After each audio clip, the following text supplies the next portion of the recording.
nimuhorane n'umukama. Inkuru nziza ya Yezu Kristo nk'uko twayandikiwe na Matayo mweranda. Ahazwa mukama. Muri rya minsi abigishwa begereye Yezu bamubaza bati, mbe umukuru mu bwami bw'ijuru ninde? Yezu yakuye akana agashira hagati y'abati, ndababwiye ivy'ukuri mudahindutse ngo mube nk'abana batoyi ntimuzokwinjira mu bwami bw'ijuru. Uzokwicisha bugufi akamera nk'aka kana niwe asumba abandi mu bwami bw'ijuru. Ufata neza ku bwanje akana nk'aka ni jewe abafashe neza. Murazi umuziro, ntihagire na kamwe mukengera muri utu twana, kuko ndababariye abamarayika babo bama imbere ya data wo mwijuru bamwihweza. Mbwire nawe, nk'umuntu afise intama 100, imwe muri zo igatakara, ntaca areka ku musozi zimwe 99 akaja kurondera iyatakaye? Agize Imana akayitora, n'ivy'ukuri ndababwiye izomutera akanyamuneza kurusha zimwe 99 zitari zatakaye. Uko niko bidakundwa na so wanyu wo mwijuru ko kamwe muri utwo twana gatakara. Iryo ni ijambo ry'umukama.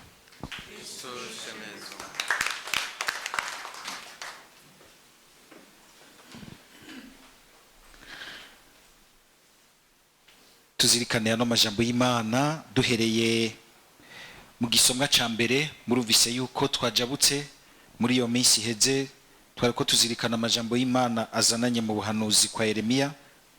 Ubu turinjiye mu yandi majambo y'Imana azananye mu buhanuzi kwa Ezekiel. Ezekiel umuravye nubwo yari umuhanuzi yari kandi n'umusaserdoti. Si kenshi Imana yari kunze gutora abahanuzi mu migwi y'abasaserdoti, mugabo uyu yari umusaserdoti. Muhanuzi tubona yuko Imana yatoye mu gihe kigoye gose, bikamurungikana amajambo agoye, amajambo atoroshe kubera igihe bari barimwo. Nkuko mugabo kenshi tubona mbere n'abahanuzi bahanura cane cane mu bihe umenga birije, ibihe umenga igihugu c'Imana gitwikiriwe n'umuzirikanyi mubi, gitwikiriwe no kwibagira isezerano, agahimbo kabi, canke intwaro ziriko zirasuka igihugu c'Imana mu buhakanyi no mu gusenga ibigirwamana. Ezekiel rero mugabo wewe yanatowe asa n'uje nyene muri ca kiringo nyene hageze ko nogira n'igice ca nyuma c'abatwagwa kw'imbohe hari i Babylon kigeze kugenda mu myaka 586 imbere yuko Yezaza. Imana ikamwiyereka, ikamwereka ubuninahazwa bwayo buva mu gisengero Yerusalemu bugenda mu bapagane, na Ezekiel agasigwa agatakara mu bwenge, agahakwa kwibaza ati ubwo ivyo ndiko ndabona ndiko mbonavyo canke ndiko ndihenda. Ariko n'Imana yariko iramutegura, burya Imana iradutegura ku bintu bikomeye ducamwo mu buzima bwacu. Niyamusanga tuba twasamariye mu bintu byinshi, mugabo ku muntu azi kugenda arumviriza neza Imana, kagenda arayirondeza ku nzira y'ubuzima bwiwe, arabona ibimenyetso by'ingene Imana ibimutegura kuri iki canke kiriya. Niho yahava gatahura yuko uko nawe nyene yahora yibaza Imana nk'umuntu wo mu gihe ciwe, Imana irukundi kundi. Imana yagiye burya irabahishuka bukebuke. Ntuze wigere wibaza yuko umenga Imana wayimenye waminuje nkuko umenga yo guha diplomiti wewe uburanzi 100%. Nta muntu ashobora kumenya Imana mu tuntu twose 100%, ahubwo ni wamenywa n'Imana. Twebwe tugenda nkuko Paulo abivuga, tugenda turamenya agace gace, nico twita kwakira la révélation, recevoir la révélation. no kuvuga no kugenda turakuza ubuzima bwacu imbere y'Imana, kandi uko ugenda urakura ukamenya ibi ukajabuka, ni kuba wiyugurure kumenya ibindi bisumbirije, cyane cyane kumenyana n'Imana.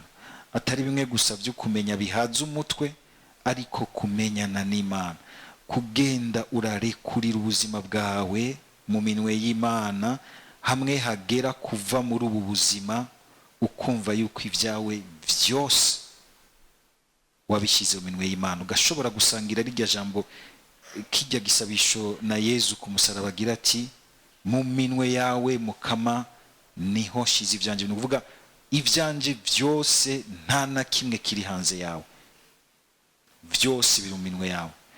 Ni byiza yuko dufata umwanya w'ubuzima Imana iduhaye nk'umwanya wo kuza turamenyana n'Imana, kandi tukaza turazana Imana ko ubuzima bwacu mu Mana, kuko ntibyama byoroshye yuko ucumenga byose ukiyubizana biringiye mu Mana, ariko Imana ikaduha ikiringo cy'ubuzima nk'ingabirano yo kumenyana nayo.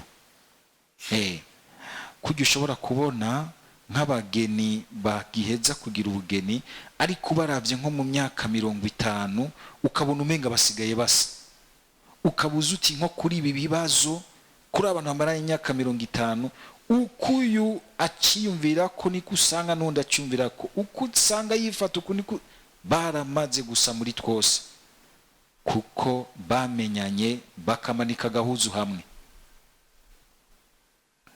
Iyo mvuga irakomeye. Bahishukanye twose, basangiye twose n'Imana. Imana ikarondera gusangiza umuhanuzi wayo ibintu n'igihugu cyayo kitaratahura, kitaramenya, kugira ngo akirungikire uwo muhanuzi agifashe naco gushobora kwinjira mu mabanga y'Imana iri kwirategura imbere yabo. Ico gihe kuko bari batwikiriwe n'umuzirikanyi mubi. Hari muze murabo umuntu ari mu bintu bibi, hari igihe mbere umenga yaborejwe navyo, kandi muze murabo umuntu yaborewe cyane, niwe usanga ariko ariyemera ngo arahabona. Ugiye kumuvyona, ndahabona, ndahazi, uhaziye kuri kuravundagara hasi. Umuhanuzi akaza nk'utanze umuco ku bintu biriko biraza bikwezwe nuko kungene abantu bugaraniwe mu mwijima. Ezekiel akabona yuko uko bahora biyumvira kumenga Imana umenga yugaraniwe mu gisenge Yerusalemu, tari Imana umenga yugaraniwe ahantu. Nivyo aho hantu iraheza ikahakunda nk'ayihuriza abayo, mugabo iyo baja hose iri kumwe nabo, ku buryo bw'uko yigeze kumuha n'ubuhanuzi ari ahantu ku ruzi Keba, no kuvuga mu bapagani, nawe nyene bikamusiga. Imana irashobora kuja kuba mu bapagani, kuja kwivayanga mu bapagani bahumanye mu ngeso mbi,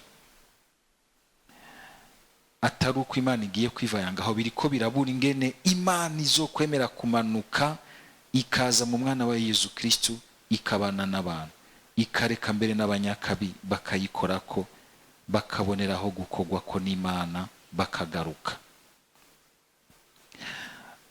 Igihe yabimwereka kwara kumubwira iti, kandi ngiye hariya mu bapagani, ngiye ndabatanzeyo, ndabarindiriye hariya, kuko ishaka kubacisha mu gihe kirekire cyamaze imyaka hafi 50 cyo kubacyorora, kubakura mu ruhendo rwabinjiranye mu mubano wabo n'Imana.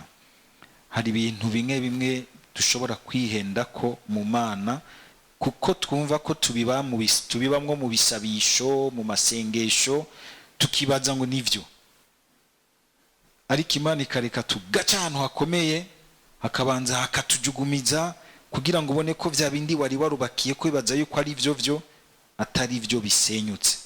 Imana ikareka n'igisengero cyayo kigasenyuka.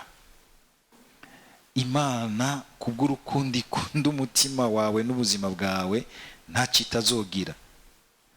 n'ubwiza ufise bwo ku mubiri izobutwara ugire nka accident umubangabanga uhindukire canke ukuguru gucike.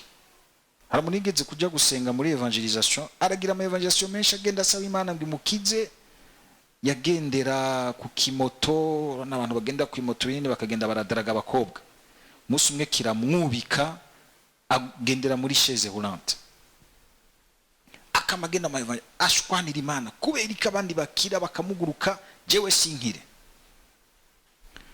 Umunsi umwe ko baratembereza Yezu, niho rero mu mutima yumva Imana imushize mwiti wewe ntukeneye gusubira kuva ngaho, kuko usubiye kuva ngaho woca utakara. Hageze ko bavuga abakize babona asunitse chaise roulante yiwe, ati nje kuvuga ko nakize, bandi bagatangara wakize ye kuri muri chaise roulante. Ati nakize, Imana yanyumvishije yuko ntategerezwa kuva ngaha, nzoguma ngaha kugira ngo ndayikorere, sisubire gutakara, sisubire gutakara. Aho benshi ntibakomye amashi, dukunda bakoma amashi kuri bijya bihe kandi yari yakize by'ukuri mu mutima, kuko ubwo bumuga bwe yarabwakiriye nk'akaryo, nk'inzira yo kugira ngo ntatakare. Hariho ibintu Mukama ashobora kudukora ku mutsi tugacumbagira, ko agira ati hamwe no kure kugakira ukagenda nk'ukomeye, abandi ntibogukira, kandi wohereza gutakara no gutakaza abandi. Mukumva yuko ingene Imana ikunda ubuzima bw'umuntu kugira ngo nibuzimire muri ubu buzima bw'aha kwisi. N'igihugu cyayo yaremeye, igisengero cyayo kirasambuka, inazwa ryayo umenga rirasambutse mu gihugu cyayo, kugira ngo abayo ntibagume batakara kubera ukwibwira Imana kutariko, kubera indongozi mbi n'abayobozi babi, kugira ngo ibadesirisione. Bamwe bamwikana banokoza amaso kugira abwira iti ayo maso yanyu ntabona. Hariho umwami bigeze kunokora amaso, nimubona iye gihugu kigenda. Imana ikareka ibintu nk'ibyo nibyo bigashika kugira ngo ikangura abantu, ngo nta bintu ngaho iwacu natwe dukeneye gukangurwamo. Ushobora kwibaza yuko tubibamwo menga turi mu vy'Imana, tukibaza ngo nivyo. Hako Imana iguhomba harahi guhombya. Muri bukaka karimbuka Kizito Mihigo. Kandi rimwe rimwe anigiye bisaba yuko tuvuga ibisabisho bene Mukama nkaba ndi mu illusion ashobora gutuma ndaguhusha musha ubuzima budahera ntakara, kubera ibicanke biriya binkikuje byanyizingiye ko bitware. Ndazi ko nzobabara ariko nzokira. Cisha kabisturi muri ico gikomere kirimwe amashira ashobore kuvamo, shobore kuba umuntu koko umwe washatse muri ubu buzima. Ibyo bisabisho muramubivuga, muramubivuga mugabo n'ibisabisho byiza gose, n'ibisabisho byiza gose byo gushaka kuba mukuri kose imbere y'Imana. Ushaka kuba mukuri kose imbere y'Imana.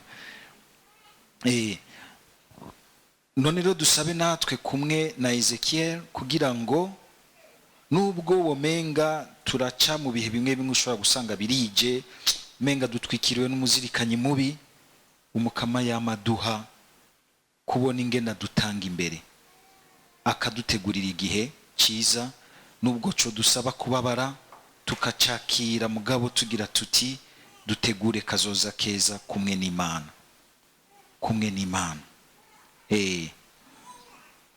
Dusaba Umukama kugira ngo uko twaronse ingeberano y'ubuhanuzi mwibatisimo twame turi abantu. Ezekiel ngaho Umukama mwita ngo nakugize umugeteur. Umugeteur bari abantu bagenda bakaja ku munara hejuru kugira ngo barerekere igisagara, barerekere ubuzima bw'abandi. Haji igitero kikiri kure bagaheza bakabwira abari ndani mu gisagara bati itegure. Umuntu arereka kugira ngo ashobore kubona ikibi kiriko kiraza kizana na kure, akabwira abandi ati muragabe ntikibinjirane, muragabe ikibi ntikibinjirane. Dusabe kuba koko naho iyo terme muhava ko ca muyumvira ku bindi kubimbonera kure mwibatisimu, kubona ko abantu bashobora kubona kure mu buzima umuntu akabona ati ibi bintu hari ibintu ushobora kubona nk'ivy'Imana ikweretse, mugabo hari ibintu ushobora kandi kubona nk'ivy'Imana yakweretse, yaguhayemwo leçon, yaguhayemwo inyigisho, yaguhayemwo isomo kuvyagiye biraba. Abakiri bato egera abantu bakuze, ntimwibaze ngo bariko barata igihe, hariho ibintu bagumije, ubuzima ni bumwe. Hari umugani bashobora kugucira kubwira bati iyo nzira uri kurafata izohereza ngaha. Hariho ikintu Imana yamaze kutwereka, hariho n'ibindi genda iraduhishuka itwereka. Mu nkuru nziza gatonya naho nagomba tuzirikane iri jambo rikomeye mwumvise abigishwa babaza Yesu ngo me ninde ahambaye mu bwami bw'ijuru. Nuko bagombye kubaza Yesu ati mbe imbere y'Imana